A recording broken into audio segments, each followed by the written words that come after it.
2 महिन्यातच 6 लाखांचे paving block उघडले. गुंजे पारमध्ये विकासाच्या नावाखाली लूट. ठेकेदार अधिकारी संगनमताचा आरोप. बातमी दाबण्यासाठी पत्रकारांना पैशांचा आमिष. भंडारा जिल्ह्यातील लाखांदूर तालुक्यातील गुंजेपार ग्रामपंचायत पुन्हा एकदा गंभीर आरोपांमुळे चर्चेत आली आहे.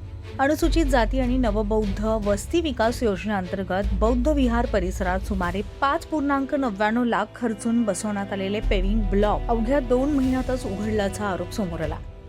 या घटनेमुळे शासनाच्या निधीचा दर्जेदार विकासासाठी वापर केला की निकृष्ट कामातून आर्थिक गैरव्यवहार झाला असा प्रश्न नागरिक उपस्थित करतात. ग्रामस्थांच्या म्हणण्यानुसार ज्या कामावर लाखो रुपये खर्च झाल्याचं दाखवलं गेलं त्यांची अवस्था 2 महिन्यातच खराब झाली आणि त्यामुळे कामाची गुणवत्ता तपासणारे अभियंते, मोजमाप करणारे अधिकारी, बिल मंजूर करणारे अधिकारी आणि संबंधित ठेकेदार यांनी नेमकं कोणत्या निकषावर हे काम पूर्ण झाल्याचे प्रमाणित केलं असा संतप्त सवाल उपस्थित होता.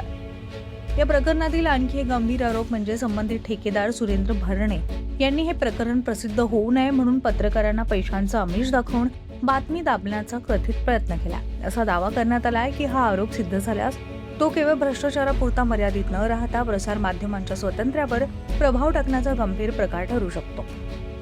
ग्रामस्थांचा आरोप आहे की अनुसूचित जाती आणि नवबौद्ध समाजाच्या विकासासाठी असलेल्या निधीवर डल्ला मारून निकृष्ट दर्जाची कामं केली जातात आणि त्यामुळे या प्रकरणामध्ये केवळ चौकशी नाही तर तांत्रिक तपासणी, आर्थिक लेखापरीक्षण आणि दोषींवर कठोर कारवाईची मागणी होती. आता प्रश्न एकच आहे की 2 महिन्यामध्ये उघडलेल्या कामाचं बिल मंजूर करणाऱ्यांवर कारवाई होणार का? दोषींना संरक्षण मिळणार की शासन भ्रष्टाचाराविरोधात कठोर भूमिका घेणार याकडे संपूर्ण जिल्ह्याचं लक्ष लागलंय. लोकन्याय मराठीसाठी सुधीर शिवणकर, भंडारा.